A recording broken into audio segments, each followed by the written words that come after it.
Meus queridos, a paz do Senhor. Eu sou o diácono Claudino Machado e esta é mais uma das nossas pequenas reflexões com base na leitura diária da revista Lições Bíblicas da CPAD no segundo trimestre de 2022, lição dos adultos. Essa é a nossa revista, que tem como título do trimestre os valores do Reino de Deus, tratando do Sermão do Monte. E o subtítulo fala da relevância do Sermão do Monte para a Igreja de Cristo. A relevância do Sermão do Monte para a Igreja de Cristo. Por quê? Porque não canso de explicar que o Sermão do Monte não era inicialmente para a igreja, era para os judeus. Mas nós hoje somos o Israel de Deus. Nós somos enxertados na oliveira verdadeira, conforme ensinou Paulo. Por esse motivo, o Sermão do Monte tem relevância para a nossa vida, para o nosso cotidiano, haja vista que nós adentraremos ao reino dos céus. E a lição de hoje, lição 3, programada para amanhã, 17 de abril de 2022, ela traz o título Jesus, o discípulo e a lei. Mas por que deste título sendo tratado dentro do Sermão do Monte? Por qual motivo? É justamente porque Jesus veio explicar para o povo qual é a interpretação do Sermão do Monte, da lei, dentro dos princípios do reino de Deus ou do reino dos céus. Eles tinham a lei como uma regra máxima, como uma regra de santidade, onde a lei, apesar de ser santa e um mandamento santo, puro e perfeito, santo, puro e bom, eles não tinham na lei a salvação, eles tinham uma morte, eles eram condenados e mortos. A lei veio para punir, veio para apresentar o erro e punir. E eles faziam uma interpretação errada. Então Jesus veio justamente explicar que ele não veio para abrogar a lei, para acabar, para excluir a lei. Ele veio para cumprir a lei, só que cumprir a lei dentro daquilo que ela deve ser cumprida, dentro daquela objetividade, na essência. Então, nós vamos discutir isto para tirar alguns parâmetros, espalhar algumas coisas que existem, pois ainda encontramos irmãos que querem fazer a aplicação da lei pura e crua sobre um determinado caso, esquecendo que aquilo ali está dentro de 613 preceitos. E o próprio Tiago já disse, quem errar em um, erra em todos. Esquecendo que aquilo ali traz uma punição, e pode trazer uma punição para ele próprio que está fazendo a acusação. Por quê? Porque a lei deixa claro, aquele que erra no juízo, fazendo uma paráfrase, não é bem com essas palavras, ele vai pagar por aquele juízo. Haja visto que aconteceu lá no dia que a mulher adúltera foi levada perante Jesus. Largaram ela lá e Jesus, explicando a lei para eles, fez com que do mais velho ao mais novo saíssem. Aí Jesus diz, ninguém te condenou? Não, também eu. Por quê? Porque a lei tinha parâmetros. Naquele caso ali, quem discriminasse haveria de pagar a pena daquele que estava sendo discriminado, ou seja, eles eram o homem e a mulher que pegam no ato de adultério, trouxeram só a mulher, não trouxeram o homem. Então, por esse motivo, discriminando o homem, todos eles deveriam receber a punição do homem, qual seja, morte por apedrejamento. Aí creio eu que Jesus escreveu, pois a Bíblia diz que ele escrevia, alguns dizem, escreveu o nome de cada um, escreveu o pecado de cada um. Agora pensa aí, o nome de cada um, o pecado, o tamanho de espaço o tanto de espaço que Jesus precisaria. É muito mais simples crer que eles atacavam Jesus apresentando a mulher, atacavam a mulher com base na lei. Jesus somente escreveu a lei, só isso. Quando eles leram a lei, eles entenderam que eles estavam em pecado também, e do mais velho ao mais novo saíram. Então Jesus vem trazer a interpretação da lei. É por esse motivo que ele encerra o Sermão do Monte, lá em Mateus capítulo 7, e os judeus dizem, eles se admiravam da doutrina de Jesus, Mateus escreveu isso, porque ninguém falava como ele, porque ele sabia como funcionava. Infelizmente, muitos hoje não sabem e ficam pegando fragmentos da igreja tal, fragmento da igreja tal, fragmento da igreja tal, etc. E aí aplicam aquilo como regra quando nunca foi escrito na Bíblia. E nós vamos então tratar sobre esta questão do discípulo de Jesus, Jesus, o discípulo e a lei. Vamos ver isso aí. A leitura de hoje,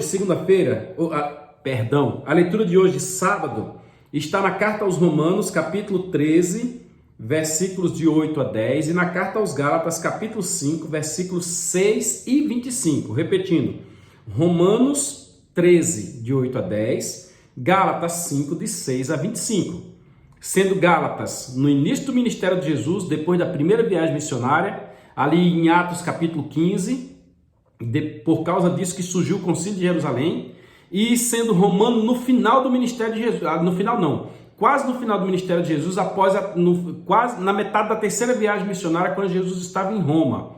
Aí Jesus escreveu uma carta no início do ministério, a outra cerca de quase 10 anos depois, mas ambas com o mesmo objetivo, sem perder a linha. Olha o quanto a inspiração plenária da Bíblia é interessante nós conhecermos.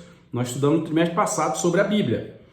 A epígrafe diz: a lei está cumprida no amor e dinamizada em nós pelo Espírito Santo. A lei está cumprida no amor e dinamizada em nós pelo Espírito Santo. Então vamos ler o texto de Romanos capítulo 13, depois iremos para Gálatas. Lê na ordem que está aqui. Romanos 13, de 8 a 10. A ninguém devais coisa alguma. Estou lendo na revista Almeida Corrigida, na Bíblia do Estudo Pentecostal. A ninguém devais coisa alguma, a não ser o amor com que vos ameis uns aos outros. Porque quem ama aos outros cumpriu a lei. Lembra-se, a Deus sobre todas as coisas e ao próximo como a si mesmo. Quem ama o outro já cumpriu a lei acabou ali, né? Com efeito, ou seja, por causa disso, não adulterarás, porque quem ama não adultera. Não matarás, quem ama não mata. Não furtarás, quem ama não pega o que é dos outros. Não darás falso testemunho, quem ama não sai mentindo com o nome de ninguém. Não cobiçarás, quem ama não quer o que é dos outros. O furtar é ir lá e pegar, o cobiçar é desejar, e desejar antes de pegar ou sem pegar. E se há algum outro mandamento, tudo nesta palavra se resume. Se tem algum outro mandamento, que é lógico que tem mais 612, aí Paulo está dizendo aos romanos, e se tem algum outro mandamento, tudo nesta palavra se resume. Amarás o teu próximo como a ti mesmo. Foi Jesus quem resumiu isso. Mestre, perguntaram para Jesus, qual é o maior dos mandamentos? Aí Jesus diz, o maior dos mandamentos é: amarás o Senhor teu Deus de todo o teu corpo, de todo o teu entendimento, de toda a tua alma. Aí, ao mesmo tempo ele responde, e o segundo semelhante a este é: amarás o teu próximo como a ti mesmo. Aí Paulo diz, se tiver algum outro, se resume aqui: amarás ao teu próximo como a ti mesmo. Versículo 10. O amor não faz mal ao próximo, de sorte que o cumprimento da lei é o amor. Logo, eu quero cumprir a lei, quero guardar o sábado. Guarde o sábado. Mas se você amar alguém, você não precisa guardar o sábado, não. Só que se você guardar o sábado, você vai precisar circuncidar, você vai precisar sacrificar o cordeiro, você vai precisar passar o processo da purificação das mulheres, você não vai poder tocar num caixão, você vai ficar imundo. Um bocado de coisa você vai ter que fazer se você guardar o sábado. Você vai ter que guardar 613 mandamentos. É isso aí. Agora, se você resolver amar alguém, que é de graça, digamos assim, você não vai precisar fazer nada disso. Aí a escolha é sua. Você quer 613 ou você quer um? Tudo resume aí. Se você faz isso, você cumpriu a lei. A lição de amanhã vai pegar em sala de aula, viu? Aí vamos agora para Gálatas capítulo 5, versículo 6 e versículo 25. Gálatas 5, versículo 6. Na mesma Bíblia, na mesma versão. Versículo 6. Porque em Cristo nem a circuncisão, nem a incircuncisão tem virtude alguma, mas sim a fé que opera a caridade, a fé que opera o amor. Em Cristo não faz muito sentido, eu sou circuncidado, tá, e daí? O 8º dia meu pai me levou, me circuncidou, tal, minha mãe fez o processo de purificação, tal, eu nunca comi coisa imunda, eu sou um nazireu de Deus, digamos assim. Tá, e daí? Em Cristo, nem a circuncisão, nem a incircuncisão são coisa alguma, mas sim a fé que opera a caridade. O que vale em Cristo não é aquilo que você expõe. O que vale em Cristo é o que você é na essência.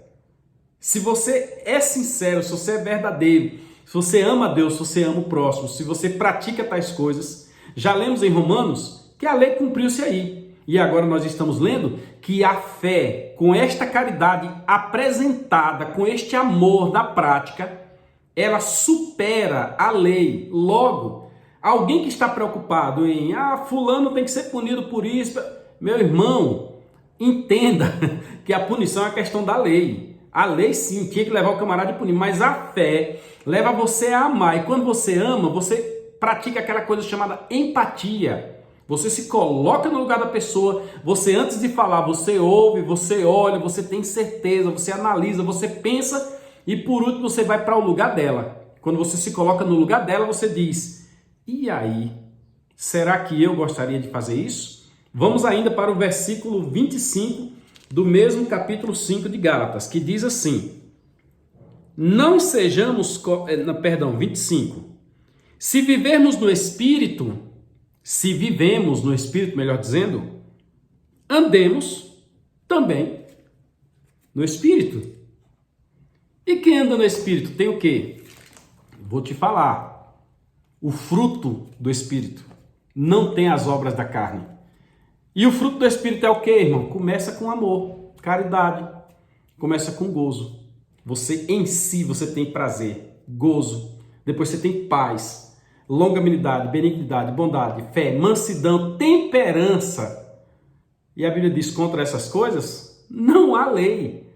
Então nós vamos aprender muito domingo e você é convidado a vir para a Escola Dominical e peço em Deus que domingo nós consigamos libertar algumas pessoas desta prisão sem muro que elas vivem. Porque vivem aprisionadas enquanto Cristo lhes deu a liberdade. É igual um passarinho criado na gaiola o tempo todo. Aí você abre a gaiola. O passarinho pode até sair, se souber voar. Mas ele vai e volta para a gaiola porque ele não sabe viver um outro mundo. Só sabe viver atrás das grades. Vá para a Escola Dominical. Se inscreva no nosso canal, compartilhe, curta, comente, nos ajude. Vamos abençoar outros com a palavra do Reino de Deus. O Senhor te abençoe e até amanhã na Escola Bíblica Dominical às 9 horas da manhã. Fiquem na paz do Senhor.